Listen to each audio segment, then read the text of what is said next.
This is the book Beat Depression by David Hinds from the year 2001. Chapter 48, Cognitive Behavioural Techniques. Whenever two people meet, there are really six people present. There is each man as he sees himself, each man as the other person sees him, and each man as he really is. William James, 1842 to 1910. The bottom line: a great many people think they are thinking when they are merely rearranging their prejudices. I think, therefore I am, wrote Descartes, the French philosopher and mathematician, in 1641. Our thoughts have a major effect on the way we perceive ourselves. At a basic level of consciousness, At a basic level of consciousness, we are our thoughts, and the content of those thoughts, whether positive or negative, loving or bitter, happy or depressed, has a direct impact on our emotions. Just one thought can have a profound effect on how we perceive the world. To a greater or lesser extent, we act on the strength of our emotions. Because of this, the thoughts we have can influence the quality of our lives, our behaviour, and our relationships with others. In my view, based upon many years of counselling highly stressed and depressed clients, the most important factor in bringing about positive and highly beneficial changes in mood and behaviour is exercising control over the birth of our own thoughts. The most powerful antidepressant drugs in the world cannot change an individual's underlying approach to life. But cognitive behavioural techniques of the type featured in this book can bring about lasting benefits. This is possible because you can acquire an antidepressant skill you can use again and again without the need to rely on doctors and drugs. People who employ cognitive techniques find that their behavioural patterns change and they approach life more constructively. Problems are more easily solved and life is more enjoyable. Here are two real-life examples of cognitive behavioural therapy in action. The first case concerns Mary, a woman in her 40s. You are not Mary, and your circumstances are not hers, but this case study will have served its purpose if you are moved to consider what it is that may be wrong, missing, undesirable, or self-destructive in your own life. Bear in mind that bitterness, betrayal, anger, loss, perceived failure, and the desire for retribution and revenge, each of them classic ingredients for depression, can all show themselves in many different ways. The underlying root cause, the personal factors contributing to your own depressive illness, and the keys, actions necessary for self-release, will, of course, be different to Mary's, but the possibilities for recovery can be just as good. Mary's husband had been unfaithful at an office party. It had been a one-night stand. He had sworn never to do it again, and she believed him.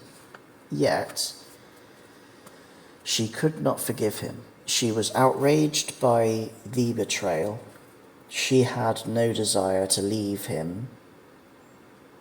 Besides, they were Catholics, and divorce was out of the question.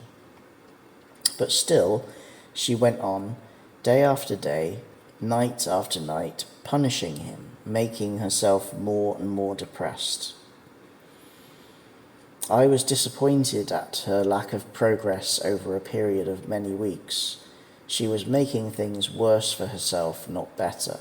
Her husband, having been forced by Mary to resign his previous job, had started a new one on the very day of the session I am going to tell you about, thus bringing to an end a dismal 12-month period of unemployment. By her own admission, Mary had been difficult, nagging her husband incessantly instead of treating this as an opportunity for a new beginning. Somehow she had to be encouraged to think and act differently. I was in no doubt that subtlety was no longer an option. Mary, do you still love your husband? Yes. You do want this marriage to work? I do. Now this bit is not easy, but the time has come for you to forgive your husband. I had no intention of breaking the silence that followed. She was going to respond, even if we went into extra time. I can't, she admitted at last. I want to, I know I have to, but I just can't do it. I have a simple technique for you, Mary, to make it possible, and I am going to give you the opportunity to practice it with some homework, and I require your word of honour here and now that you will complete it to the very best of your ability. What is it that you want me to do?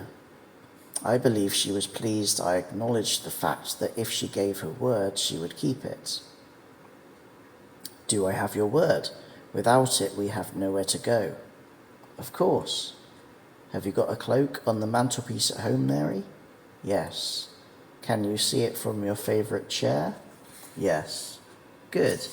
Now this is what I want you to do. Go home and relax.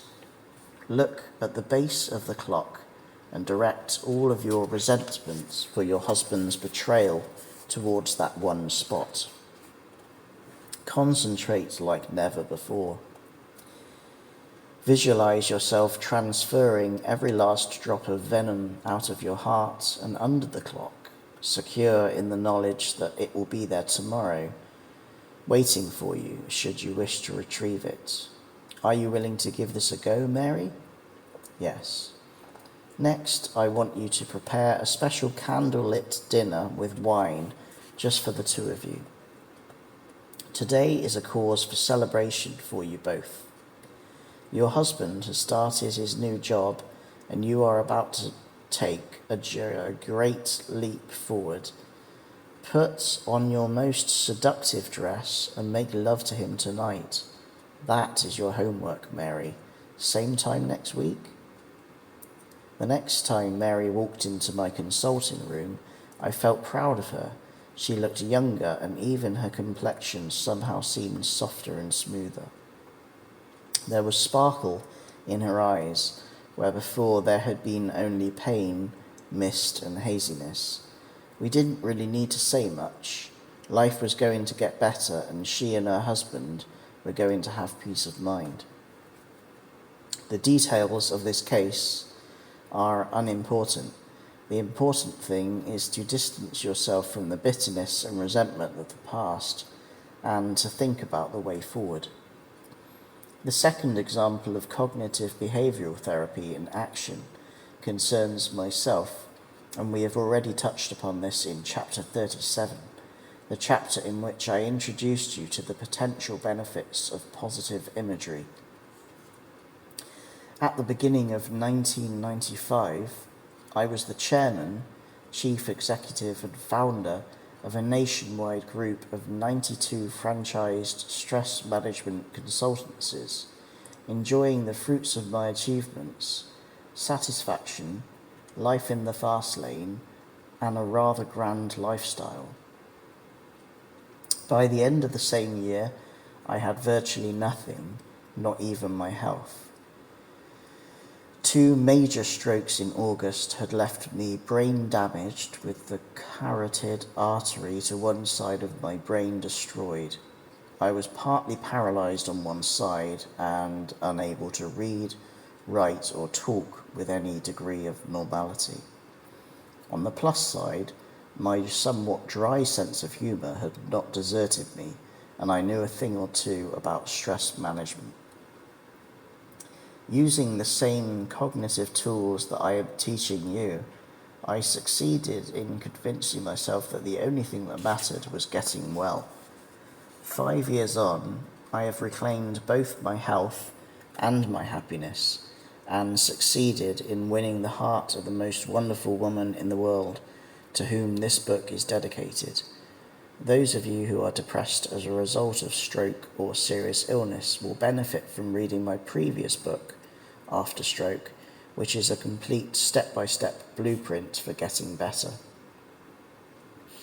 Are you ready for an assignment? When you turn the page, I am going to show you one of my favourite ways by which you can control your thoughts and lighten your mood.